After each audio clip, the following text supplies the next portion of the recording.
Les proches de Delphine Jubilard continuent de se mobiliser pour que la vérité éclate sur la disparition de l'infirmière du Tarn. Elles le font pour cette femme, très aimée de son entourage, et pour ses deux jeunes enfants, Louis et Elia.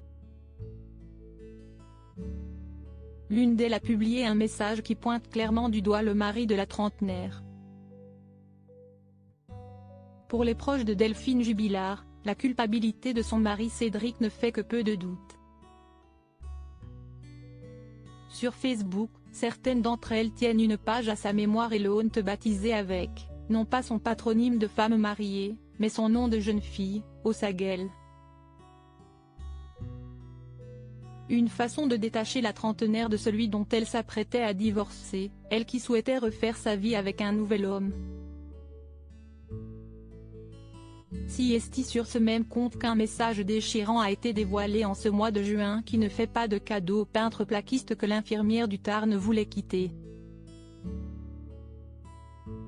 Si est une collègue de travail de Delphine, qui a pris sa plume pour lui témoigner toute son affection pour celle qui était très appréciée dans son métier, mais pas seulement.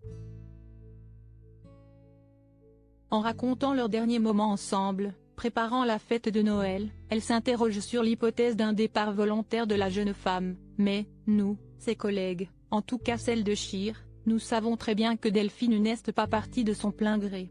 Comment aurait-elle pu envisager et organiser le réveillon du 24 décembre 2020 ensemble? Pourrait s'enfuir quelques jours avant en Afrique, avec son amoureux. Ou je ne sais quelle autre merde j'y ai pu lire. Cette année-là, personne des deux services n'a eu le cœur à se réunir pour fêter le 24 ensemble.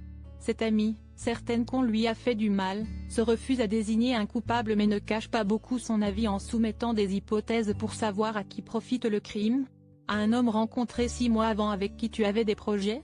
À une femme jalouse, dont on ne connaît rien?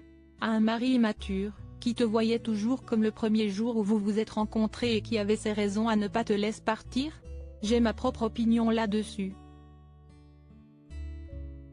que je garderai, que les avocats de Cédric Jubilard apportent plus de preuves de son innocence pour que je puisse penser autrement.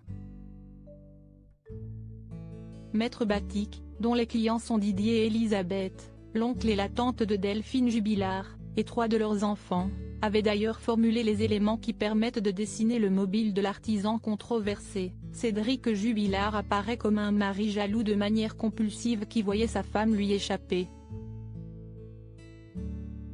Comprenant qu'il n'y avait plus de marche arrière possible et qu'il ne pourrait jamais la reconquérir, il serait passé à l'acte.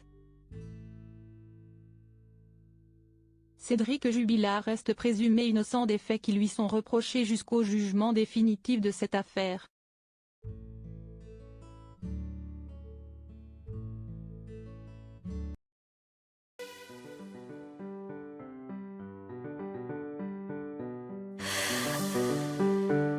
The man I love just had a heart attack,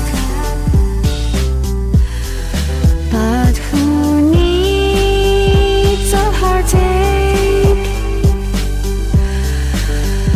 I am a man she